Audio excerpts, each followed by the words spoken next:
Eros and Thanatos, the marriage of love and death, foundations in antiquity. The history of Western literature is, honestly, a long study of the human mind. It focuses on how people deal with internal conflicts and, the world around them. In both ancient Greek and Elizabethan plays, these conflicts are often driven by two main forces, Eros and Thumos.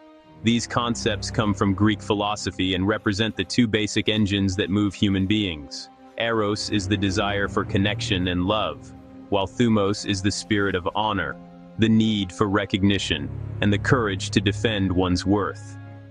In the classical theater of ancient Greece and the professional playhouses of Shakespeare's time, these forces decided the fate of heroes and lovers. While the Greeks often saw these energies as external forces or gifts from the gods, the Elizabethan era began to see them as internal psychological states.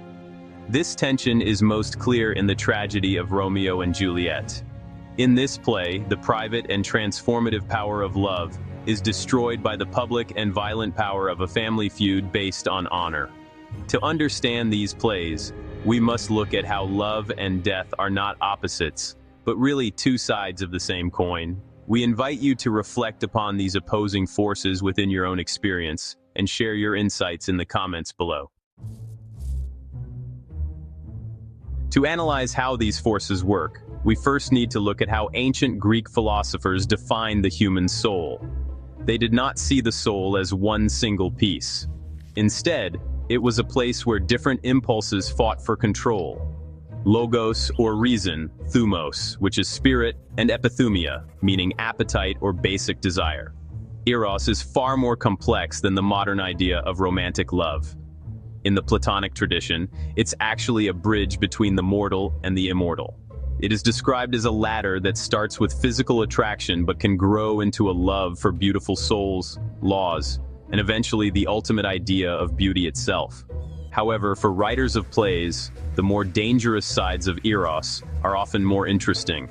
It was sometimes called a divine madness, a force sent by the gods that could overwhelm a person's logic. This kind of desire has a double nature. It can create a deep union between people, but it can also lead to destructive obsession. Thumos, on the other hand, is the part of the soul where anger, courage, and the drive for social status live. It is the physical urge to resist injustice or to protect one's ego. In a social setting, Thumos makes people want to be recognized as equals or even as superiors. When this need for recognition is ignored, it leads to pride or a desire for revenge. In Plato's famous image of the chariot, Thumos is a noble horse that is supposed to help the driver, reason, control the wild horse of basic appetite. Should this exploration of the soul's architecture resonate with you, we would be honored by your subscription to our channel. The relationship between love and death is also found in ancient myths through the figures of Eros and Thanatos. In Greek mythology, Eros is the god of love and fertility. Interestingly, he is often called the son of Aphrodite, the goddess of beauty, and Ares, the god of war. This suggests that even at the center of love, there is a history of violence. Eros represents the energy needed to keep life going and to build connections. Thanatos is the personification of death. He is the child of night and darkness and the twin brother of sleep. While Eros is linked to light and pleasure, Thanatos represents the cold transition to the underworld. He embodies the darker parts of the human mind, such as aggression and the final end of consciousness. These two figures are in a constant state of tension. In the Greek view, the intense loss of control that comes with love was seen as a threat to the order of the city. Because of this, when Eros appears in a tragedy, it is often a sign that Thanatos is coming. If a character feels an intense desire, it usually means something is about to go wrong.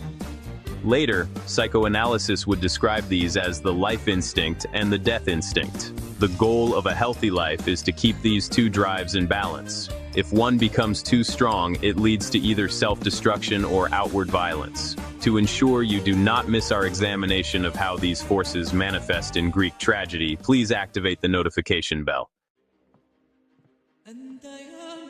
In ancient Athenian culture, there was a very strong connection between the rituals of marriage and the rituals of funerals.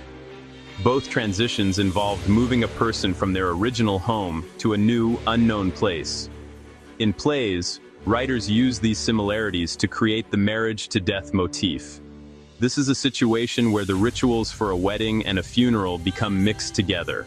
For example, both a bride and a corpse would go through ritual bathing and be dressed in special clothes and garlands.